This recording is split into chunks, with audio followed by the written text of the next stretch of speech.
सुंदर वन में एक बहुत पुराना रिवाज था कि साल में एक बार सभी जानवर मिलकर जंगल के सबसे बड़े पेड़ के नीचे इकट्ठा होते थे और अपनी पुरानी कहानियां सुनाते थे। पर समय के साथ कुछ कहानियां खो गई थीं और नए जानवर उनके बारे में नहीं जानते थे। चिंकी चिड़िया को यह देखकर दुख होता था कि जंगल का इतिहास धीरे धीरे मिटता जा रहा है।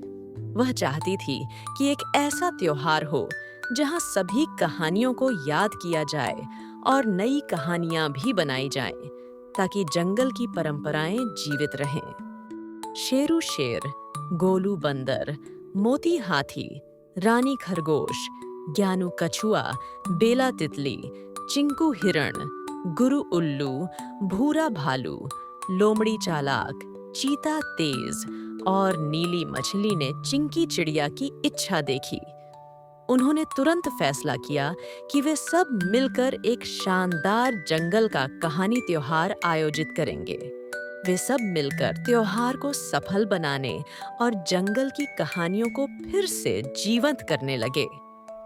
गुरु उल्लू ने सबसे पहले सलाह दी कि त्योहार के लिए सबसे अच्छी जगह कौन सी होगी, जहां सभी जानवर आराम से बैठ सकें और कहानियां सुन सकें।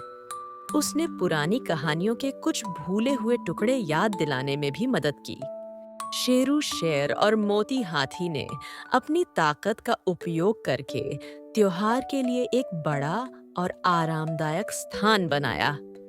शेरू शेर ने अपने पंजों से जमीन साफ की, जबकि मोती हाथी ने अपनी विशाल सूंड से बैठने के लिए बड़े-बड़े पत्थर और लट्ठे व्यवस्थित किए। गोलू बंदर अपनी फुर्ती से ऊंचे पेड़ों पर चढ़ा और वहां से रंगीन लताएं और फूल लाया। गोलू बंदर ने उनसे त्योहार के स्थान को सजाया, जिससे माहौल और भी खुशनुमा हो गया। भूरा भालू ने अपनी ताकत से जंगल से सबसे स्वादिष्ट बेरी और फल इकट्ठे किए, जिन्हें त्योहार पर सबको बांटा जा सके।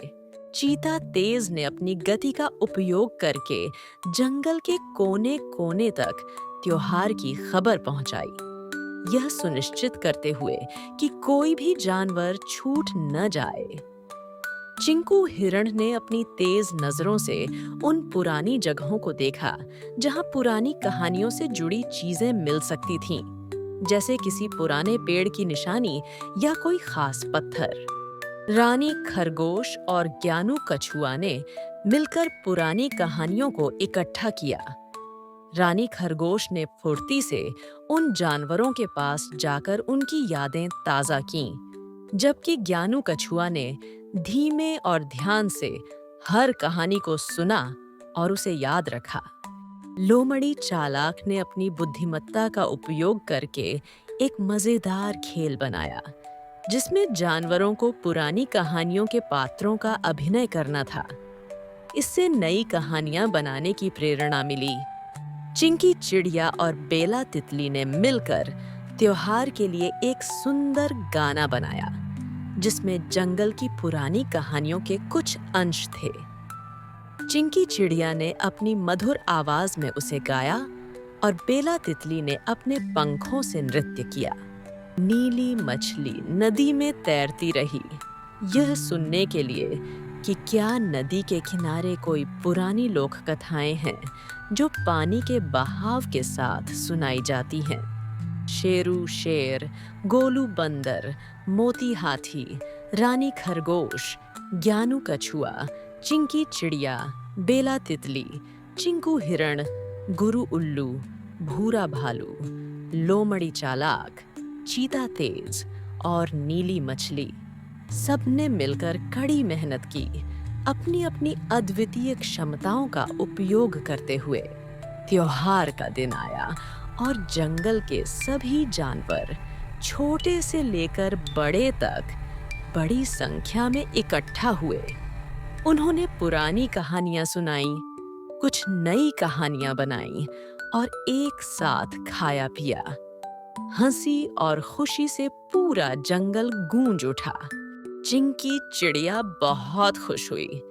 उसने देखा कि कैसे दोस्तों के सहयोग से जंगल की परंपराएं फिर से जीवित हो गईं और कैसे नई यादें बनाई जा रही थीं। उसने अपने सभी प्यारे दोस्तों को उनकी मदद के लिए दिल से धन्यवाद दिया। उन्होंने सबने सीखा कि अपनी संस्कृति और इतिहास को जीवित रखना और उसे नई पीढ़ियों तक पहुंचाना पूरे समुदाय को एकजुट और खुश रखता है। और मिलकर काम करने से वे किसी भी परंपरा को बनाए रख सकते हैं।